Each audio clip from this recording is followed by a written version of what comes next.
I worked for electric and gas utilities in Michigan and New York State. New York State, I led a department that, among many other things, was responsible for siting new facilities and getting the state and federal permits for them. So I had a pretty good idea how these processes were supposed to work. Okay. How are they supposed to work? Actually, much differently than turns out FERC organized things. The most crucial part of any permit for a new facility is whether it's necessary and provides a benefit to the general public.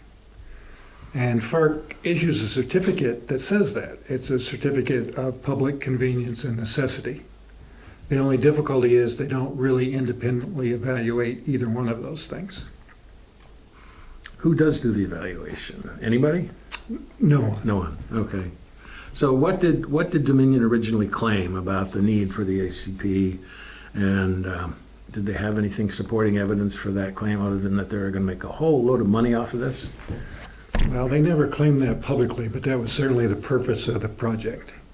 They claimed that 80% of its capacity would be needed for new power plants that were intended to be built in Virginia and North Carolina up until 2030. They never provided any evidence that that would in fact occur. And it didn't occur. None of those power plants that were proposed to state regulators to be built. And they haven't been built and most likely won't be built. Now, FERC never checked whether that was true or not. They just took the utility's word for that. In fact, their only requirement is that there are contracts to purchase the capacity in the pipeline. That's it. Just enough contracts for not even half the capacity. Now, it turns out 100%, well, nearly 100% of the capacity the Atlantic Coast Pipeline was reserved, but it was reserved by companies that were affiliated with the owners of the pipeline. That's not a typical arm's length market transaction. I mean, imagine that you are the father of a family-owned business and you ask your son who ran one subsidiary to sign a contract with his sister who owned another subsidiary. The only evidence of that is it's probably good for the parent. It doesn't necessarily indicate need. And FERC assumed it did. In fact, they approved about 4 or 5 different pipelines to serve that same single need. The Mountain Valley Pipeline is another example. It had exactly the same volume of capacity reserved for those power plants as did the ACP. And several expansions of existing pipelines also had their primary proof of need based on serving those pipelines. I mean, those new power plants.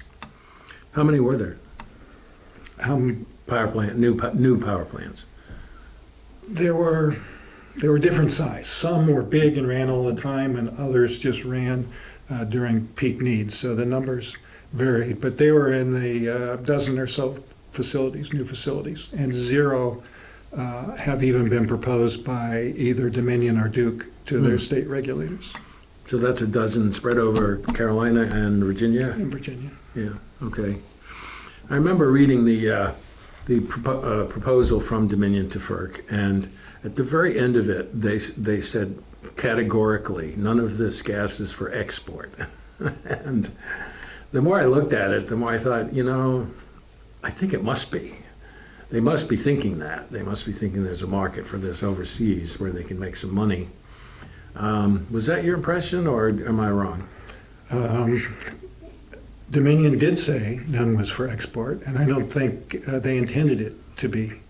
They had over 93% of the capacity of the pipeline allocated to these various electric and gas utilities in Virginia and North Carolina. Now, there's a general misunderstanding that the pipeline sells gas. That's not true. The pipeline only sells the service of transporting gas. Right. And these contracts are for 20-year periods. So let's say Dominion's utility signs a contract for 20 years, and whether or not they use all or a portion or even none of the capacity at any particular time, they have to pay for it in its entirety. That doesn't make sense unless there's some way to get someone actually to pay for that. But weren't they guaranteed return on equity of some major percent? They're not, they're guaranteed a return on the project, which had an equity component. I won't get into the details, but the Atlantic Coast Pipeline had an overall rate of return of 15% for the entire project. That was about 50% higher than the utilities normally get for building power plants and transmission lines and so forth. So that was a huge attraction of these utility holding companies getting into the pipeline business. The idea is they were going to get this enormous rate of return, 50% more than their normal activities. They were going to pass through the cost of paying for that capacity to their customers. At least that was their assumption. So the utilities would collect the money and pass it on to the parent company, and it would be a 40, 50, 60-year windfall of huge profits. Are you talking about passing it along to ratepayers for their electricity business? Or Well, the Dominion also owns now a gas utility in North Carolina. So if it's a gas utility, it gets passed on to those customers. If it's electric utility, the price of gas gets passed on to the customer, and the cost of transporting the gas, they assumed, would get passed on to the customer. And it's my understanding that they get this 15% return whether or not there was any gas flowing through the pipeline. Is that? Yes, because as I said, the pipeline doesn't sell gas. Yeah. It sells transportation. Right. And these contracts guaranteed them a 20-year revenue stream for that transportation service. Right. Whether or not they built the plants or whether or not they sold any gas to anybody, or they didn't. At least those first 20 years. Now, Yeah. none of that happened. They may not have signed up Right. for a second 20 year, but it was, from a utility executive's point of view, it was a dream project. Yeah. Lots of money, sort of a guaranteed cash flow stream, and let's just push this through. No one's really going to ask us any hard questions about whether we really need it or not. And that's the way they approached it in 2014, 2015. So are you saying the only way they were supporting their claim for need, public need, was because of these new power plants that might or might not get built? Or do they have any other? No, that was not how they supported their need. They supported their need by having contracts signed with their own subsidiaries. Okay. That's all FERC asked for. They had a report that said, we have a projection, we're going to need all these power plants. Therefore, it's obvious that we need a new pipeline. Got it. You've been consistently said the cost of building the HCP would have. Can I go on one more Oh, yeah, thing? sure, When I sure, said- sure. This idea about obvious, that even if we need more gas supply, was not at all, because these expansions to the existing pipelines were already approved. And they were going to provide more than the capacity that the Atlantic Coast Pipeline and the Valley Pipeline together would provide. They're now built and in the ground, but the power plants aren't there. So there's this huge available capacity that exists today to supply any increase in need for gas supply in the Mid-Atlantic and the Southeast. But there is no need for the ACP or the MVB from the outset if those pipelines, expansions to existing pipelines occurred, which in fact they did. So there's certainly no need for them, the ACP or MVP today. So are you talking about the whatever it's called, Transco, Transco? expansion to Transco, expansion to the Columbia gas system in the region, East Tennessee, which serves the Roanoke area. All of those expanded significantly in capacity around about 2018. And they are available today. So none of this was really about having the gas we need. We have ample supplies of pipeline capacity. And even the largest gas producer, EQT, which is associated with the Mountain Valley Pipeline, has said that they can get all of their gas to market without any new pipelines, that there is a surplus of pipeline capacity in the United States, and new pipelines just make it worse. You've maintained that the cost of building the ACP would have cost customers more than using the gas from the existing pipelines. Is that just because of the guaranteed return that they would be passing along? Or is there more to it than that? There's much more to it than that. The first thing is the application for the ACP said this is going to save customers millions of dollars, and because of those savings, they would be a driver for continued economic development in the region. Now that was based on a price difference that occurred during a polar vortex for just about 7 to 10 days, and it was expected by the consultant then that price difference would last for the next 20 years. That was a pretty flimsy assumption, but the main difficulty is the consultant never included the cost of actually using the pipeline. So two things never occurred, right? One is that price differential has disappeared. The price of gas is about the same no matter where you get it. The main difference between the delivered price is how much it costs to transport it on a pipeline. The other thing is when you add in the cost of the pipeline, at its last estimate, about $8 billion to complete, the Atlantic Coast Pipeline would have charged energy customers in Virginia and North Carolina over $30 billion over the first 20 years of operation. Okay, so And the reason that is so amazing is all of the power plants that exist today and existed back in 2015 when the pipeline was applied for have ample supplies of gas from existing pipelines. And those pipelines are far cheaper to transport gas than what the Atlantic Coast Pipeline would be. Okay, go ahead. Unless you're building new plants, you don't need any new pipelines. And in fact, what I just said, the expansion to existing pipelines take care of anything in addition anyway. So to ask families and businesses in Virginia and North Carolina to pay $30 billion in additional cost for no added value was really outrageous.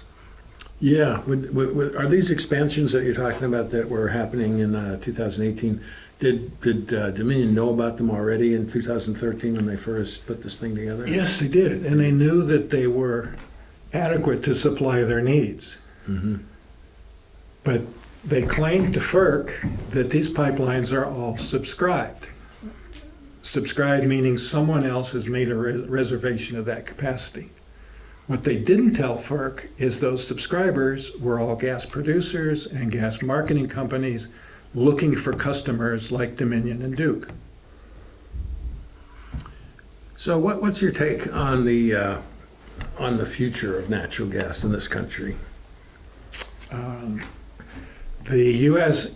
Energy Information Administration has projected that gas usage in the Mid-Atlantic and the Southeast between now and 2030 will decline, and actually decline throughout the United States. And there they gather information from utilities all over the country, and that's how they base their forecast. Do you think that's how much of that is due to just more energy efficiency? So we don't need. I mean, obviously, energy efficiency with new construction is markedly better than it was 20 years ago. And how much is due, do you think, to just alternative energy sources and that sort of thing? Well, That's a complicated question. The more energy efficiency we do, in fact, which is in our interest, the less additional energy that we need. That's the cheapest way of taking care of our energy needs, because it saves money and also saves energy. Gas is now higher than it's been. The price of gas is the highest it's been in the last 7 years, and it's climbing. Anytime the price of gas increases, the use of gas declines. Okay, so with the price increasing, especially industries, which are very price sensitive, will cut their use of gas. So natural gas demand is elastic, you would say. It is, especially when we have sufficient supplies of it, which we do. A lot of what we were talking about during the fight was about safety issues and the inherently unsafe idea of putting a massive, was it 36 inches or 48? 42 inch. 42 inches pipeline over a known earthquake area, an area known for landslides and mudslides. And also, I think everybody knew that it was going to increase siltation and other problems with the surface water situation. And then also, of course, we're going to have basically no municipal water here in Nelson County, very small number of people. Most of us have wells. And the underlying underground situation for water supplying people is fragile, I think, to a certain extent, especially if you start dynamiting, which is what they would have to do. And there were also issues about not just rupture of the pipeline, but pollution, because it's not just natural gas that goes through the pipeline. There's some solids in there too, or some liquids in there too, and they settle to the bottom of the pipeline, is my understanding. That's correct. Radon also. And so, do you want to address anything about safety issues that I haven't mentioned, or expand on that? Well, I'm sure you'll interview people maybe more expert in this area, but generally, it's difficult to put an extremely large pipeline in a landslide-prone area. And the area that the Atlantic Coast Pipeline was going through was very steep and very prone to landslides, especially when you got heavy rains like we've had at Camille and other storms that make landfall here. The difficulty is the ridge tops are narrow. They have to blast the rock out to have a trench, and then they say they're filling it with similar material, but you can't put sharp rocks underneath the pipeline. Right. It tends to cut holes in it. So if you put just light soil in, you get a heavy rain, all of a sudden that soil just turns to sort of like quicksand or runs out of the trench, and that pipeline or the area next to it fails and goes down the mountainside. In fact, 2 major explosions occurred within 6 months of new large pipeline construction going into operation in this region alone. So that's a concern of a lot of people. And of course, the PHMSA, the federal agency responsible for that, is understaffed and underfunded and has little ability to solve a problem before it occurs. They're usually on the cleanup end or the What's the agency? Pipeline and Hazardous Materials Administration, basically. Yeah, I personally experienced what happens when sharp rocks are under pipe. When we had that earthquake, my water line rubbed up against a rock that was underneath it, and it just cut a hole in it from a 30-second earthquake. Amazing. And the problem with the karst, the limestone that looks like Swiss cheese that's all throughout the Shenandoah Valley, is that it can transport water for miles. So if you get a spill somewhere, it can go 8, 9, 10 miles And in fact, there was an occasion with a pipeline built maybe 10 years ago or so, where a town's water supply was totally polluted by a diesel spill, I guess, from construction. So you need to take great care. The 600-mile corridor for the Atlantic Coast Pipeline was identified in a week by two people who never left the office. The whole environmental justice issue was ignored as a result of that, and then tried to paper over. Certainly, there are areas the pipeline should not have gone through, but just looking at it from aerial photographs, you wouldn't see that.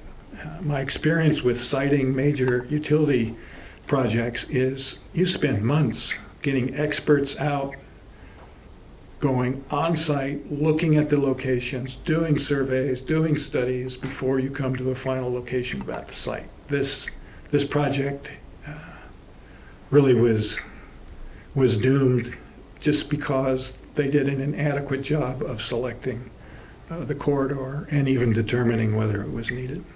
You see a lot more organizations doing what's good for them rather than what's good for their customers or the general public nowadays. But that's what we're supposed to have regulators for. They're supposed to be the objective, independent bodies that balance the interests of the project developers with the interests of the public.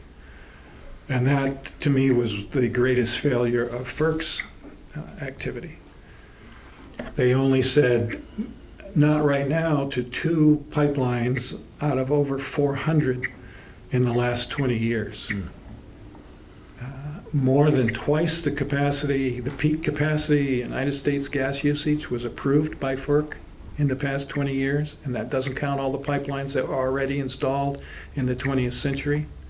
So there has been a huge build out of excess pipeline capacity in the United States under the assumption that more is always better. And just recently has the general public woken up to more energy facilities isn't always better. It doesn't make sense for us to use more energy because it will cost us more, pollute more, have more climate damage. Energy efficiency saves all of that, plus saves us money.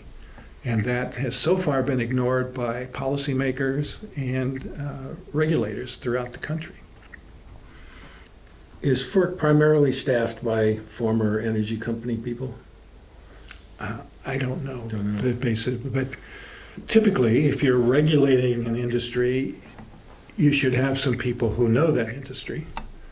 That's not necessarily a bad thing unless the industry is trying to pack your regulatory agency with people that will favor their positions.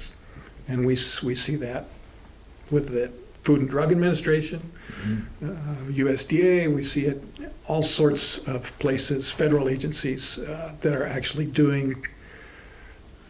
working at the behest of the industry instead of the U.S. citizen. Do you have any ideas how it would be beneficial to the people of this country to reorganize the way that FERC works? And do you think it's possible? Well, certainly should be and could be reorganized. There's been a lot of growing public awareness about need should be a central issue and done up front before all the time and money is spent to develop a project. That occurred in every other state and federal energy-related permitting process that I worked on when I was with the utility companies. Why it is absent from FERC is unknown. Their own guidelines that were published in 1999 said they should consider a whole host of issues before they determined a project was needed. And they are apparently opening up a proceeding to re-examine that. Do you think that this particular fight against the ACP had some effect in Washington? Yes, And the ACP wasn't the only one. Yeah. I mean, the Dakota Access, Keystone Pipeline. Right. Recently, just last week, the Penn East was abandoned. The Constitution Pipeline was abandoned in New York State. The industry has become aware that it's not just the slam dunk that it used to be for the first 15 years of the 21st century, for example. I mean, it was just submit an application, sign up enough people, even your own subsidiaries, to have contracts for capacity, and FERC was going to just say yes, and away you went. And it was just with the pipelines proposed since, let's say, 2015, like the Atlantic Coast Pipeline, Mountain Valley, Penn East, Constitution, they were all about that same time frame, going on that same momentum. Look, there's a whole lot of money to be made here. Everybody knows we need more gas pipeline capacity, which was only true in the industry, but the public was essentially uninformed and uninterested. And that's changed. Yeah, I think a lot of people, certainly at the beginning of this whole thing, said, don't bother, you're never going to accomplish anything. And I think a lot of people, are just sort of afraid that no matter what we do, we can't fight the powers that be. And I think that this fight and other fights, to me, suggest that, it's not a waste of time. We're accomplishing something, and I think that's really important for people to know about that. Hence this film, and I think there's about 10 books being written about the about the ACP fight. So the word will get out, and hopefully, projects that are really not in the public interest will get a little bit more attention, because people will think, yeah, we can accomplish something here. I think that's true. I think efforts like that, it inspired me. I mean, I spent a number of years sort of on the other side of proceedings like this. And I was impressed then how invested the people were about what was happening in their own community. I think what happened with the Atlantic Coast Pipeline was far beyond that.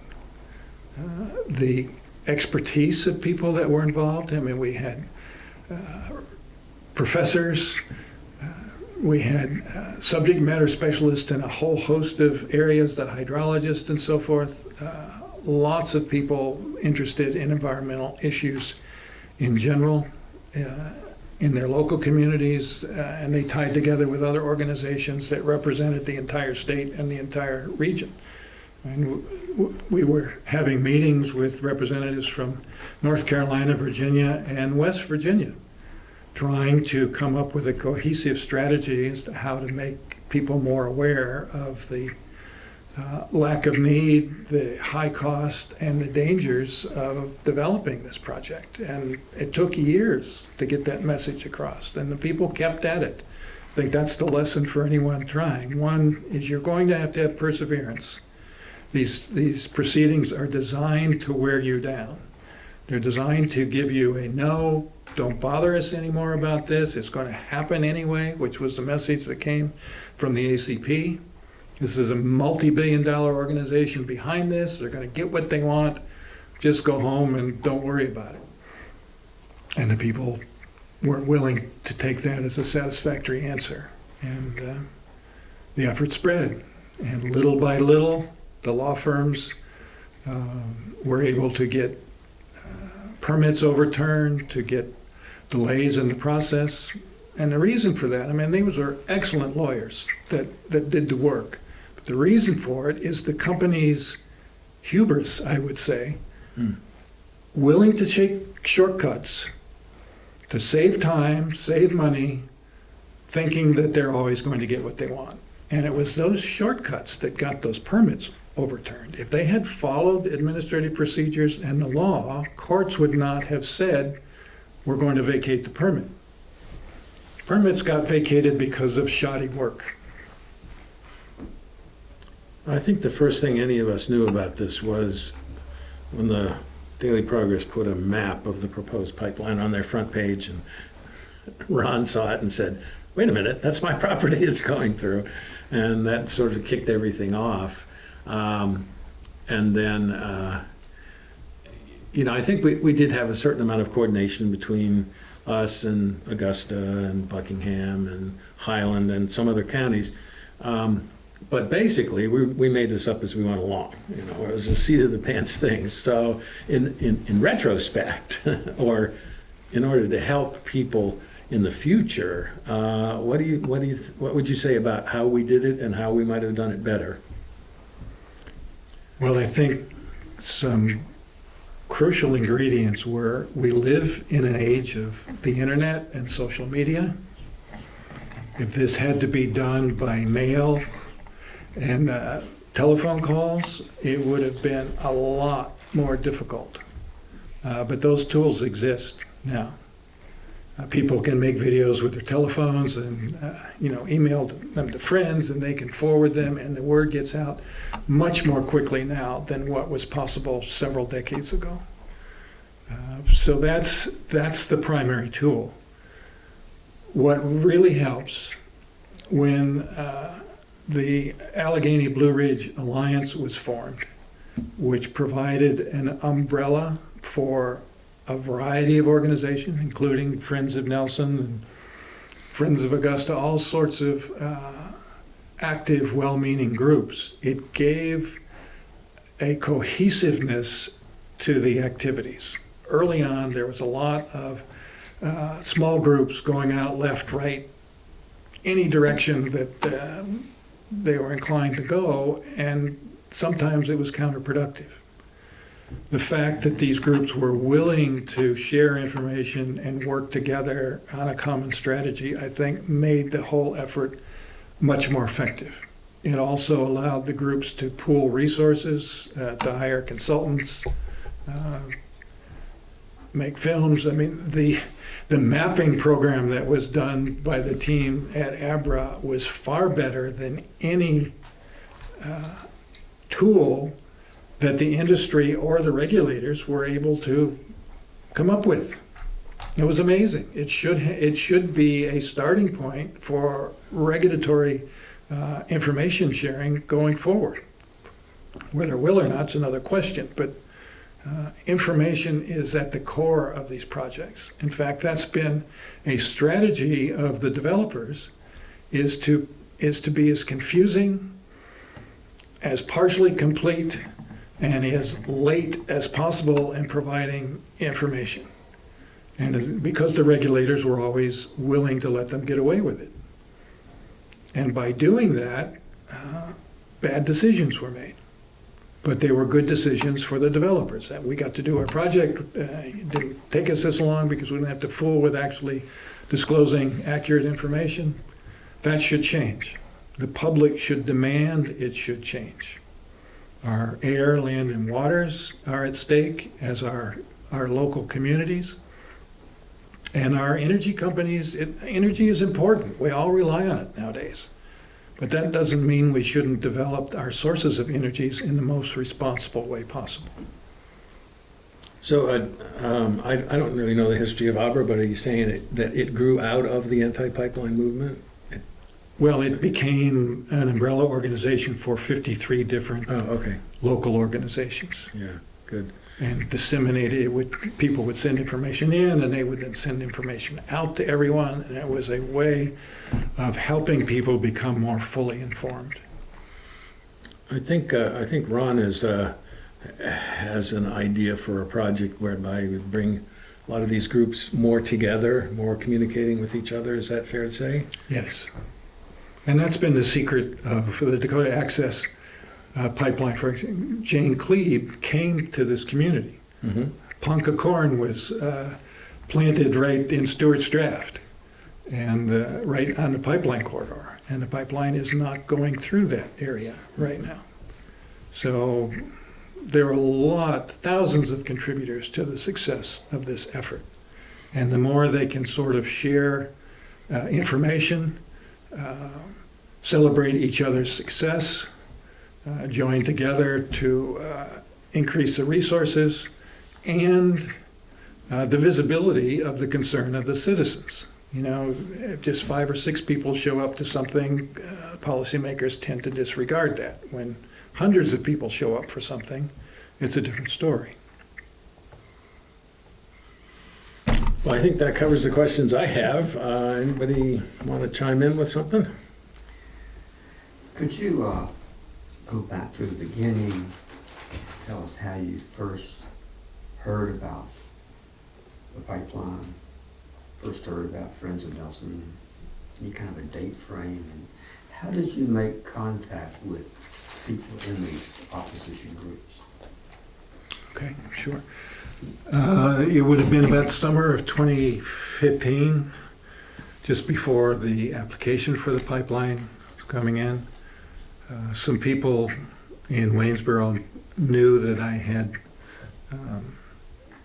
worked in the utility industry and said, "What do you think about this?" And I said, "What's this?" And they said, "Well, here's this pipeline." So, you know, fortunately, those are the application was available through FERC, and I read the application. I read the support for the pipeline in terms of need and public benefit. And because I spent many years doing that, I said, this doesn't make sense. This is not a good project. It's not going to be good for the environment, not going to be good for the supply of gas because it's going to increase the price, and it's not going to be good for the ratepayers of the companies that are going to have to fund all this unnecessary expense. So I wrote comments to FERC and basically said that. And people who were already tuned into the project were looking at comments that were coming in and saw what I had commented on. And the steering committee, there were a handful of people, 6, 8 people that were in the steering committee of ABRA, including some lawyers. And they asked me to join them for lunch during one of their meetings. And apparently, because of my utility background, I gave them a perspective on things that everything up to that point had been focused primarily on environmental issues. And what I told them, I said, unfortunately, my experience with all these permitting processes are that environmental issues get a lot of attention, a lot of lip service, and usually make very little difference in the final decision. Said if a project doesn't go forward, typically because it can be shown that it's not necessary or that it doesn't provide a public benefit, meaning it costs too much for what you get. I said, that's the tack that I'm going to take because I know that can stop projects. I think you should go forward as much as possible with all of the environmental issues because they are very important. But I just think I've got a key as to how this thing might be derailed, and I'm going to pursue it. So, and gave enough speeches around the state over the years that other people picked up on that. I worked with some national environmental organizations, NRDC, Friends of the Earth. They picked up on some of that, and that part of the message got spread more and more. Oh, and one crucial thing was they put out with Friends of the Earth, a briefing paper to financial analysts that had been calling me over the years, and that put out that this is bad for ratepayers, bad for investors, bad for the environment, and a lot had been going on before that, but it sort of served as a tipping point for their change of heart a little bit. They started asking harder questions, and that was May 2020, so it was July 4th when the announcement that the project was canceled. Now, obviously, it looked like the utilities have been talking about that for about a year as to whether they should go forward or not, but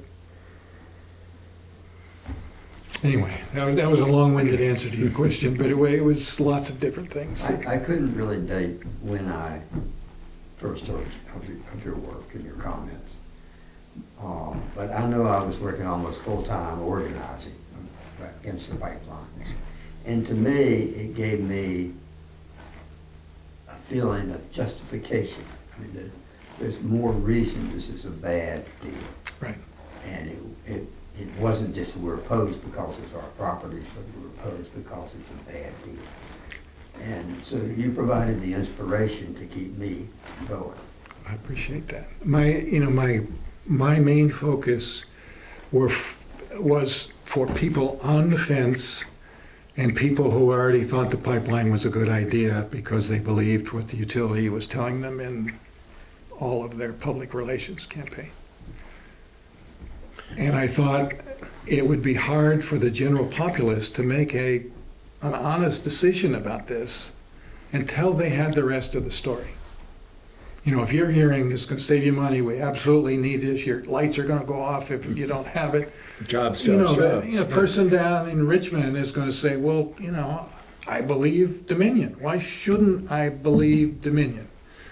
So I was trying to focus my communications to that group, the Chamber of Commerce people, because they were saying this will be good for our communities. Well, it's not. When you're charging your families and businesses more than they should pay for something, that's harming your economic development, not helping it, let alone what it might do to your community water supply and the beautiful hills and streams you want to go fishing and hiking on.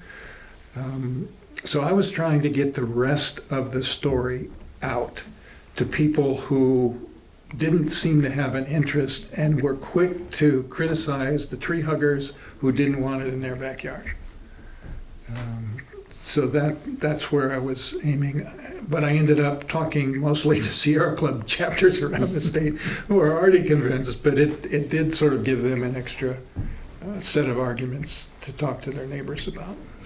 So you said that your first exposure was somebody told you about the filing at FERC, and was that did they file that application considerable amount of time before the public announcement that appeared in the newspaper, which is where we first heard of it? Had it been out for a while? No, this would have been I think it was September 2015 when the application was filed. Oh, that late. Okay. And then they had been talking about it since 2014. Yeah. In fact, there was a whole nother pipeline called Spectra that was coming through the area and then abandoned. But once the application went out, then FERC assigned it, they assigned docket numbers. There was a case then. And then the FERC machinery went into operation to have the public sessions. There were some at high schools around. There was one in Livingston, I think. There's one another right one here, in Stewart's Draft. Yeah. I mean, I was aghast at how poorly run those sessions were. I remember another one where they said, you can come down and talk to us. Well, everyone had 3 minutes in a closed room to give a statement to FERC, which who knows what happened to that. I was the last one to speak on that day, I think, or the next to last. And there was 100 people still waiting, Yeah. I think. For purposes of monitoring projects like this in the future, is there any way of knowing before a FERC filing that something's kind of in the works? Because it had to have been in the works for quite a It was, there's something called the pipeline company goes out and announces, we're thinking of building a pipeline. Does anyone want capacity on it? It's called an open season. Mm-hmm. But that's typically doesn't make the news. It's in the industry. They send it out to particular people. And nobody really responded to the one for the ACP, which is why they had to come up with their own companies to sign the contract to prove it to FERC. Because no one did need more capacity. We still don't need more capacity. In terms of monitoring, like using the internet, is there, like say I'm in West Virginia or something, they're proposing a project, is there some way to go to the FERC website and kind of monitor it for whatever's happening in West Virginia or a particular part of West Virginia, or like some kind of advanced warning that people could be continually monitoring, or is that not?